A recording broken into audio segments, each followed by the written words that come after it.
আমি একটু চাউমিন আর কি বলে ওই যে এইগুলো মিলিয়ে নিয়েছি। চাউমিন আর মিলিয়ে অল্প ছিল, এগুলো কেটে নিয়েছি। টমেটো সস নিয়ে টমেটো কষে নিয়েছি, ডিম নিয়ে নিয়েছি, তেল বসিয়ে দিয়েছি, সবজিগুলো দিয়ে দিলাম। এটা আমলেটটা হয়ে গেছে, একটু সোয়া সস দিয়ে দিচ্ছি, টমেটোটা দিয়ে দিয়েছি, এই দেখুন রসুনটা দিয়ে দিলাম, আমি চাউমিনটাও দিয়ে দিলাম। রসুনটা একটুখানি লেবু দিয়ে দিলে ভালো হতো, লেবু নেই আমার ঘরে।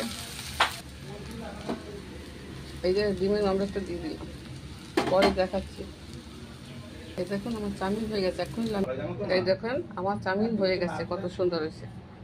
দেখুন চাউমিন আর পাস্তা মিলিয়ে হয়েছে, অল্পই ছিল, অল্প করে দিয়েছি।